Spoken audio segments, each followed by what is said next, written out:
atom lamina genina khana Delia committee kapaina khata to ya Dr. Chin Pute ka na sinina Shillong pa na breakfast nei na kane le ilambang mel khat mu kai chen kalahon laka kwa na hiam bang sem na yam ka si le missionary ka hi chi nang koi pan Shillong pan o Shillong te missionary zen nang kwa Paul P to sem na hiya ka chi le Paul P nong va khilong chi kwa vang na hiam kwa bang sem na yam ka chi le to hi mo to P to JCB te Paul Ball Birla company ki chi na Birla company ya sem ka hi chi kalai Birla company ya sem amang kay Birla company ten khasumong pia ka hi ayang kay lampan kay missionary ka hi chi pasialina ama thu again ding hi Birla kala company sunga missionary pastor te olun ngei lo ding ai chiang kay pasian to anung ta khatin to company sunga ka sepen engineer hi na to ka sepen to pa mina se di chi mo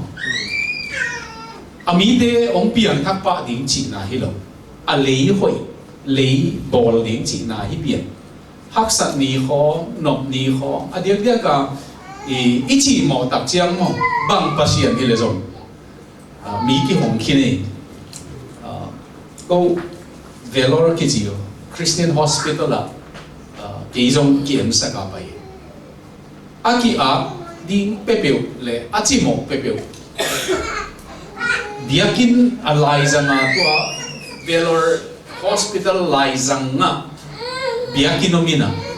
atwa sunga kalate dindene thungena bang dinga nge no hiam chi le am anu apa mo atamo ko hiam khat ki a dai chianga khoi mi va kina to abiakin sunga tu ngewa to che na ku hi ichi mo tak chiang mo si le hin ki kal tak abel pasian ko pe niam chi aki zong chia thi to ai man tua bang un chiang jesuin lampi kai ton tung nun tang na ke thuman thu tak kai a chi khong igen pi ding aki sap na igen ding mai azo na ding lama chi pa ni Martin Luther na ama Paul P te kyang na pon som na mule Christian na hi na to sobin now came to laya ama Paul P mi te mi how te ta kem tamma mai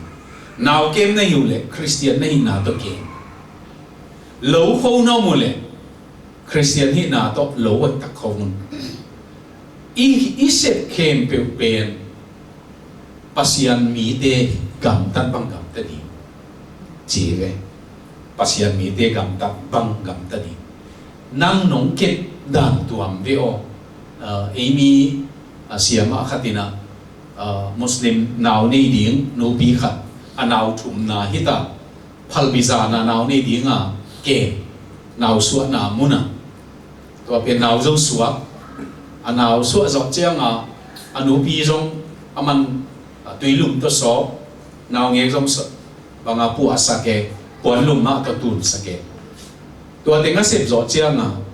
to muslim no bi no na nurse siama nu Christian na hiam si aman bang di lang dong na hiam hi za to ina naw ni ve ung nei khin che hi a thum ve na hi na nang nong kep bang hong ke mong ke che to i chi chiang pasian thu jesu nang ngi thi chi azat ma agam tat to na la kai man mo nang nong kep bang ke nong sian sak bang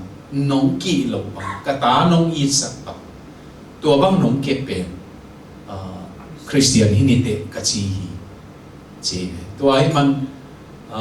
tu la ya evangelism ma lungdam na thu pulang na ki gen khat pen kam zat ding hi ayang hi theile kam tat na lim zat chok ding hi bangang yam chi le kam na zat luain kam tat nai na zui lok chiang hak sa luai hi chi mo ayang kam tat na pan min hi chi chi be wa to pa ji shuin chi na hiu a chi na hang pen e ge ya te dang tak sak ma ding chỉ có khi chỉ bên amuat đi kẹp nai hi khong ấy chỉ thế thu tua mi na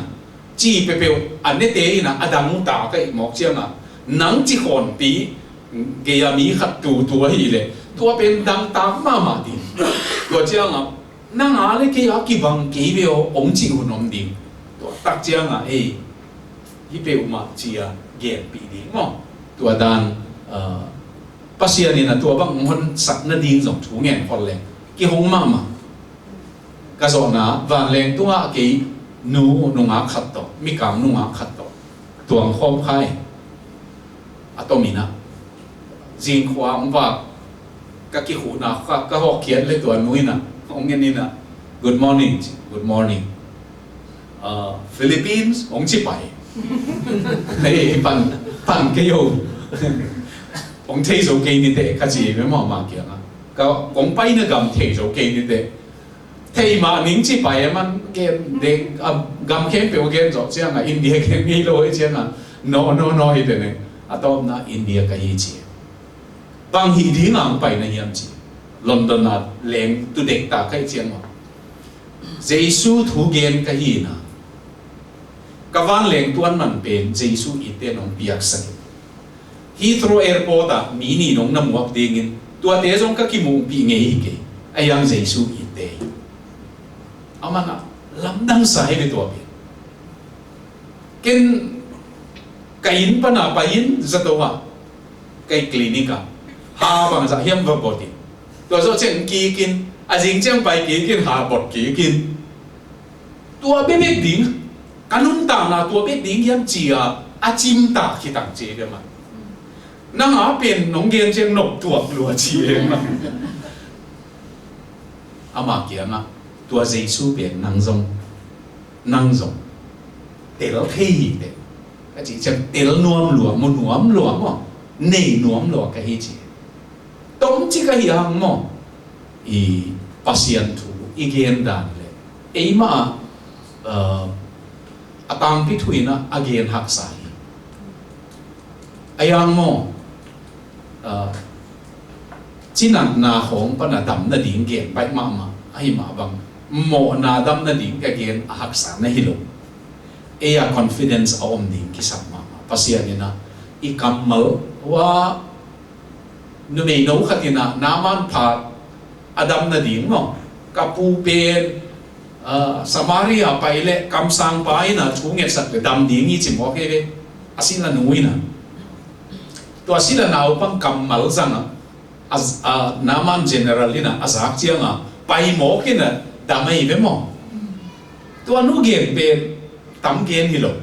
kam kap anung ta pasien ko kiang omina kam sang pai na thu nge na dam dingi to ni na to pa min to ni dang tak sak ai kele tena Stanley John ni na nang napasyan na muda ng genin ken jong ka muda ng genin chi na tua gen chia tin tua pa na round table aman round table conference chi na tu piu bia wena tua lai pa na kalate muslim te buddhist te amao pasyan amu nau gen chia ama Jesu to ki jok na gen ama to gen jok chia na tua khol phot ayang aji tu mo kai chia na nang a pang yam khat atuam khat om veo aji chia na tua pa na man tua te man je le ne tua ba ngai zong to pa na atuam tuam lampi na la sang te hi mo ding khom ni mo thu nge na ken ngai ni